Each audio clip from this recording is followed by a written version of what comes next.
फैसल साहब, मुझे ये बताइए कि ये जो बातें हो रही हैं, आपकी जो दूरअंदेशी क्या कहती है कि इसके ऊपर 28वीं तरमीम में हो पाएगा? ये एनएफसी को उस तरीके से छेड़ पाएंगे? हिस्सा जो है वो कम करने की बात कर रहे हैं, बीएसपी का एक बड़ा 700-800 अरब रुपए का मामला है, बाकी चीजें हैं, आपको लगता है कि हो पाएगा उसमें पीपल्स पार्टी की सपोर्ट के बगैर? पीपल्स पार्टी सपोर्ट करेगी इस चीज को? पीपल्स पार्टी तो हाथ बांध के सपोर्ट करेगी, वो तो अपना उसके बाद धमाल भी डालेगी कि देखो हमने मुल्क की मुफाद के लिए क्या कर दिया, और ऐसी ऐसी तोज़ी आएगी आप हैरान रह जाएंगे कि बिलावल साहब कल तो कह रहे थे किसी का बाप भी हाथ नहीं लगा सकता, और अभी उसी बाप का हाथ पकड़ के चेंज भी करा रहे हैं। इस किस्म का काम होगा। और देखिए ना, पहले जो पीपल्स पार्टी ने सियासी कीमत है ना, ये ससना भी, कश्मीर की गवर्नमेंट, जीबी की गवर्नमेंट, ये सियासी कीमत है।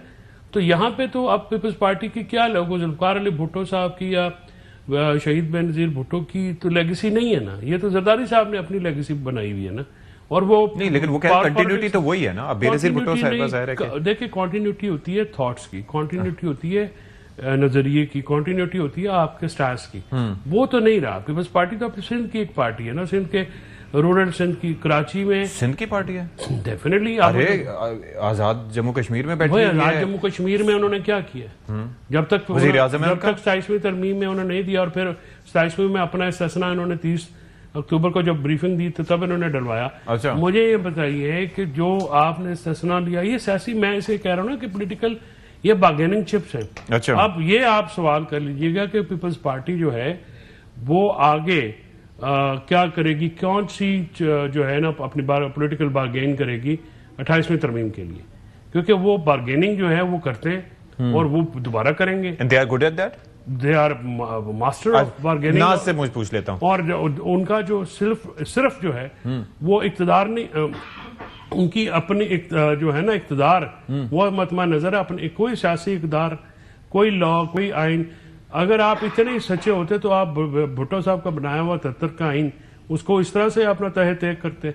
ये तो ऐसे ही है जैसे पार्लियामेंट की सीढ़ियों पे जूलियस सीजर को खंजर मारे थे, इन्होंने जमहूरियत को पार्लियामेंट में तबाह कर। नाज बलोच साहिबा, ये जो मौक़िफ़ फैसल साहब कह रहे हैं, जबकि हम देख रहे हैं कि ऑप्टिक्स के लिहाज से आपके पास भले चंद माह के लिए ही सही, लेकिन अब आपके पास जो है वो आज़ाद कश्मीर की हुकूमत भी है, सिंध से लेके आज़ाद कश्मीर तक। ये कह रहे हैं सिंध की एक पार्टी है। मैं चाहूंगा आप पहले इसको एड्रेस कर दें। देखिए, अगर इनको हम बलूचिस्तान में नजर नहीं आते तो ये इनकी बारीकी है, इनको नजर नहीं आते। अगर इनको हम पंजाब में, साउथ पंजाब में नजर नहीं आ रहे हैं तो ये इनकी गलतफहमी है। अगर इनको हम जीबी में और इनको अगर हम आजाद कश्मीर में नजर नहीं आते तो ये फिर इनकी जो है वो, मैं क्या कह सकती हूँ, कम फहमी होगी। तो let's not talk about that. कहने को लोग बहुत कुछ कहते हैं, हम रियलिटीज पे बात करना प्रेफर करते हैं, कयास साराइयों पे नहीं। अगर आंख से देखकर भी आप चीजों को ओझल कर दें और मानने से इनकारी हो जाए तो हम कुछ नहीं कर सकते। और जहां तक बात रही, देखें एक बात इन्होंने की कि पहले कह रहे थे कराची में जो है सीटें इनकी दे दी गई। सीटें जो है वो, यही फर्क है। आज आप कह रहे हैं ना कि पाकिस्तान पीपल्स पार्टी की लीडरशिप जो थी वो उसकी लेगेसी कंटिन्यू नहीं हो रही, यहाँ पे कहने की जरूरत नहीं है, ये एक रियलिटी है। और ये वो हकीकत जो इलेक्शंस में आप देखते हैं। पॉलिटिकल पार्टी ने मुश्किल वक्त में, जलावतनी के दौर में भी पार्टी के वर्कर्स ने पार्टी को नहीं छोड़ा, कोड़े खाए भुट्टो साहब के बाद पार्टी पैट्रियट बीजेपी से बने थे, कोड़े खाए वर्कर्स ने, लेकिन पार्टी की कमिटमेंट थी, लोग नहीं छोड़े। आप तो पीछे मुड़े, आपके लीडर भाई पैट्रियट जब मुशर्रफ साहब ने बनाई थी तो बीजेपी पीपल्स पार्टी से टूटे थे ना। मैं अपनी बारी में बात कर प्लीज। आई थिंक मैं अपनी बात मुकम्मल करूं। आपने जो पलट के लीडर ने देखा तो अडियाला से पलट के देखा कि कश्ती से तो सारे लोग छलांगे मार के छोड़ चुके थे।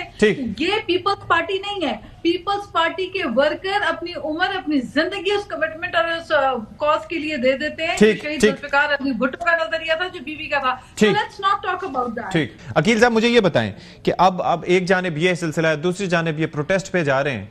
तो अब ये है कि वो कुछ जज साहिबान के इस्तीफे भी सामने आए, कुछ लॉयर्स भी हो सकता है कि कुछ एक्टिव अब दिखाई दें, कुछ अगर मजीद इस्तीफे सामने आए तो अब पीटीआई का ये protest, does it bother you, या कोई परेशानी है इससे आपको, इसको देख के? नॉट एट ऑल जी, बिल्कुल भी नहीं। मैं समझता हूँ कि पीटीआई का जो प्रोटेस्ट है, ये एहतजाज बराए एहतजाज, ये दोबारा एहतजाज बराए एहतजाज ही होगा और इसी तरह अच्छा। ये इक़्तिदाम पजीर हो जाएगा। ना उससे आगे कोई ऐसी चीज़ है, ना जिस किस्म की मूवमेंट की एक्सपेक्टेशन रखते हैं। ज़मीनी हक़ाइक़ यकसर तब्दील हो चुके हैं और ये मेरे से बखूबी जो है फैसल साहब खुद जानते हैं। असल में जो दस्तयाब क़यादत है उनमें वो बात ही नहीं है।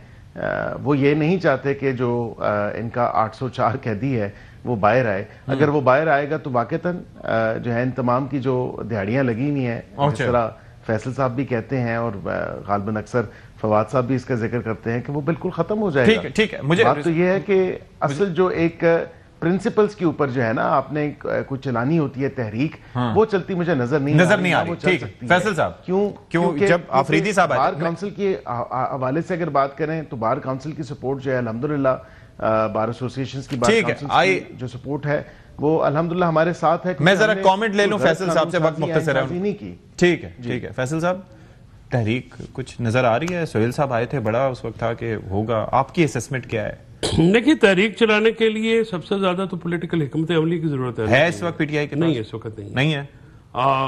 जो गिवन स्पेस है उसमें कल भी एक उन्होंने एहतजाज किया, ना होने से कुछ होना तो बेहतर होता है।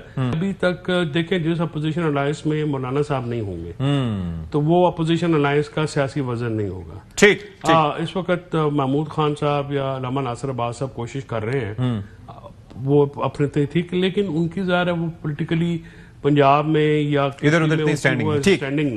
ठीक ये मामला है। फिर आप देखें ना, हुकूमत को बिल्कुल फर्क नहीं पड़ता, लेकिन कल खान साहब की जो हमशीरगान है उनके साथ क्या किया इन्होंने, इनको कोई थोड़ी बहुत भी कोई तमीज़ तहजीब होती। मैं अब ये कहेंगे कि जी वो फरियाल बीबी को गिरफ्तार किया, गलत किया उन्होंने भी रात को 12 बजे, मरियम बीबी को कराची से गलत किया। बिल्कुल, आप गलत चीजों को दोहराते रहेंगे तो गलतियां गलतान बन जाती हैं। ठीक। आप बेहतर होता आप उनको जाके कल कहते जी एहतजाज करना, हम आपको तंबू भी देते हैं, हम आपको बिस्तर भी देते हैं, मतलब कोई और ऑप्टिक्स बेहतर होते। ठीक है, बहुत शुक्रिया।